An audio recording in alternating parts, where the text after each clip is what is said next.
Well, Garrett, first of all, man, thank you for my signed copy. Okay, I have my very own signed copy. It's worth less. The ones that are signed are actually worth less than the ones but you that said aren't to signed. Bruce. I don't know if To this was Bruce? meant for somebody. I'm just kidding. You said to Drew. There's a Bruce out there, though. It might have been. Maybe he has my book. No, but it does say Drew. But man, first of all, before we get started, I just want to say thank you for your friendship. And being able to read this book has just been absolutely incredible. I know that you shot it my way before it went out. But man, it just brought back so many memories of me and my family. I feel like there's a lot. You've got 3 girls. I've got 3 boys and a girl. But man, it was some good stuff. So let me ask you some questions so these folks can dive a little bit deeper. But what I know is that you've got a full-time job. Mm-hmm. You've got a wife. You've got 3 kids. Man, like I know that with my job, with your job, there's very little extra time going on. How in the world did you take on this daunting task? I know you just mentioned it just a few minutes ago, a little bit, and it took you a while. But how did you take on this daunting task of writing a book? And maybe I should ask this, what inspired you from the beginning to write a book and then call it More Than? Well, so a lot of times I have the opportunity to speak, whether it's at my job or various things that I'm involved in the community. And so I'd write presentations or I'd write speeches or whatever, and storytelling is such a big part of that. If you can tell stories, people connect to it.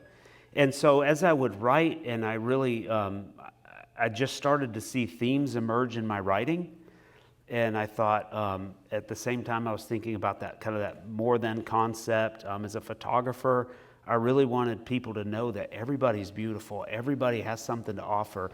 We need to embrace that and lean into it. Every one of us is different, and it may not always be what the world says is physical beauty, but it's, beauty on the heart or internal beauty. And so, those themes just kept rising up, and man, I would write, and writing does probably come easier to me than some people, and so the theme just emerged. And how long do you think in total it took you from beginning to publish? How long do you think it actually took you to write More Than?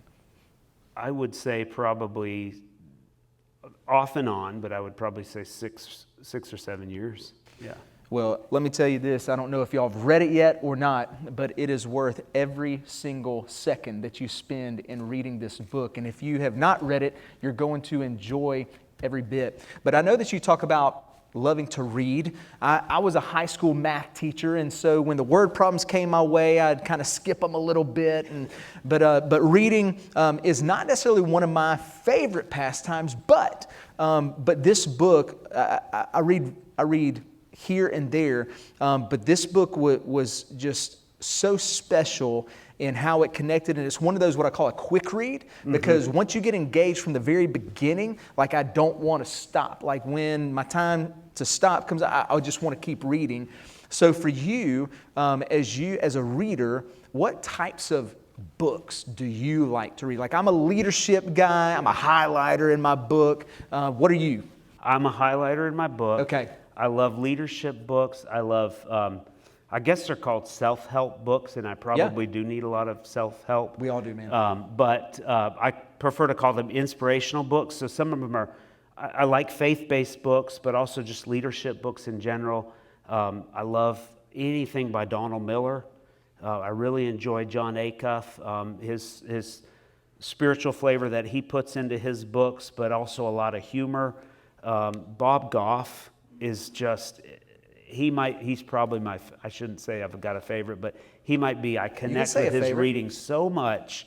He tells stories, and it's not, I wouldn't say it's deep like theological, but it's definitely spiritual, and Bob's writing really inspires me. So I could go on with 4 or 5 others, but those are probably my 3 favorites.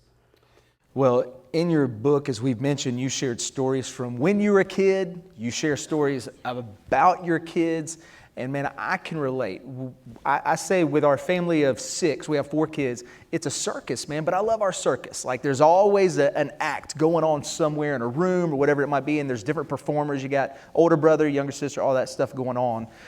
So for me, I found myself laughing at some of these stories just because and it might not be your girls, but I could picture Price and Henley, in their place doing what they're doing, or maybe they've done that before. But one of the things that gets me is I'm not necessarily a details guy, but man, like you wrote down every single detail to make me feel like I was in the room watching this story unfold. So what's your secret? Like, I can't even remember what happened 10 minutes ago. I love it when, as a pastor, the next day somebody go, hey man, how'd church go yesterday? It was great. Hey, what'd you preach about? I can't even remember that, sometimes, and I preached it. So for you, how do you go about remembering the details to tell these stories? Well, the secret is don't let the details get in the way of a good story. Okay. No, I'm just kidding.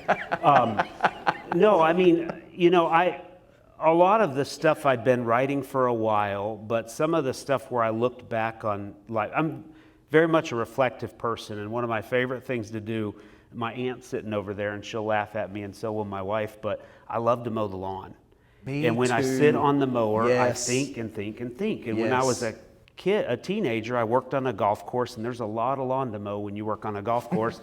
And so I would sit out there as a teenager and I'd think about things, and I'd even write stuff in my head. I wasn't writing while I was mowing, but I'd write stuff in my head. And so I've just kind of always been able to store stuff. Now, probably if my wife asked me to do something, unfortunately, I'll forget that in 5 minutes, much like you.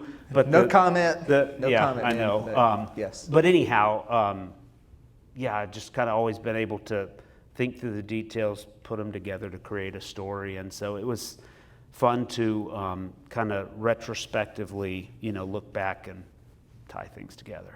So you said it took you a period of about 6 to 7 years from start to finish with this book.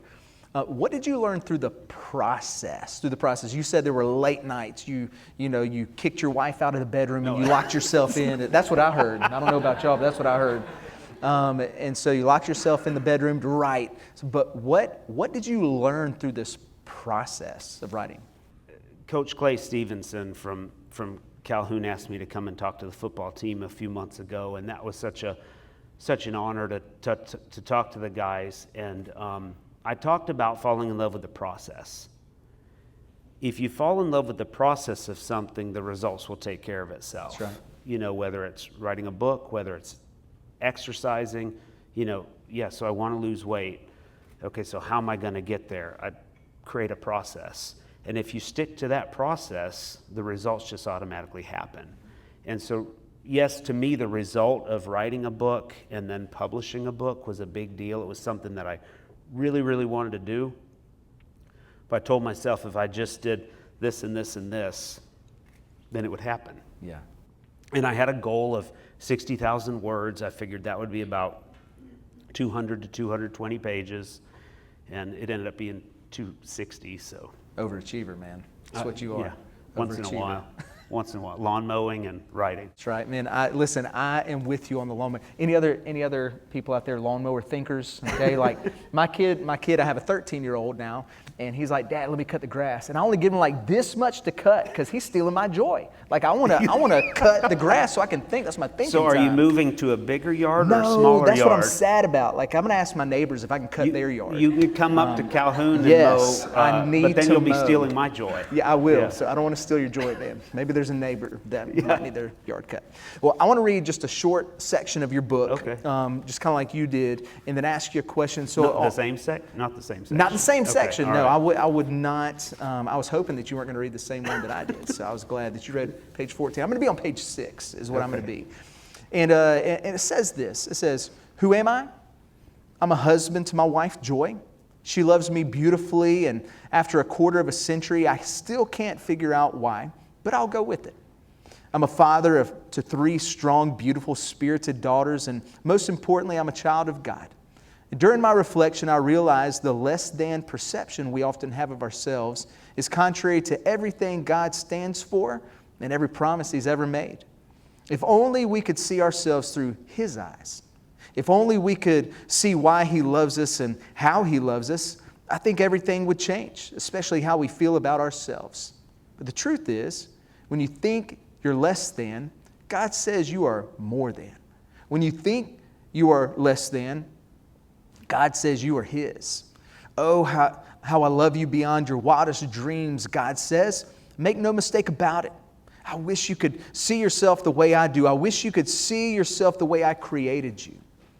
And then you say, my life is fairly ordinary, but as I've reflected, I've discovered countless times when God has shown up in the simplest moments and revealed Himself as more than. The pages that follow offer an account into my own personal journey of God convincing me I am more than. It's a look back and a look forward. It's personal, full of reckless reflection and purposeful perspective, part optimism and all reality, because I believe optimism is reality, and that's more than. So here's my last question for you, Garrett.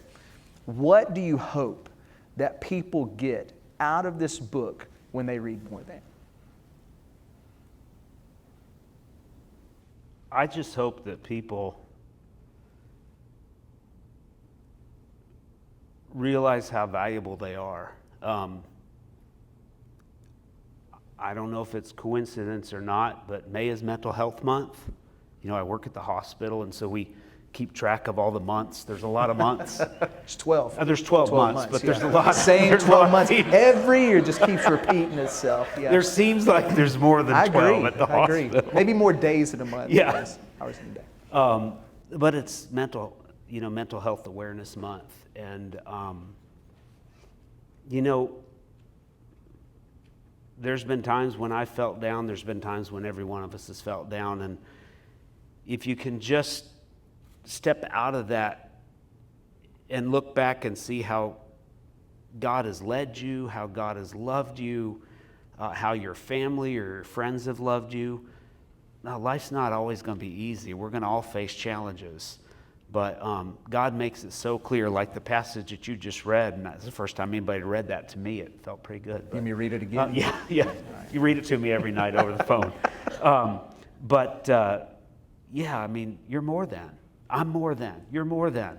And to me, that's just a beautiful truth. And folks, when you read this book, as you read deeper and deeper into the pages, this same theme, it's amazing because I go, surely he'll run out of more than stories. They keep coming. I mean, it just does. And they don't get old. It's just fresh story after story after story of how we are more than. Well, Garrett, thank you, number one, for being my friend. And thank you for also letting me take some time tonight and be able to interview you, buddy. Thank you. I appreciate it, Drew. Appreciate you, man. I appreciate each one of you. Yeah.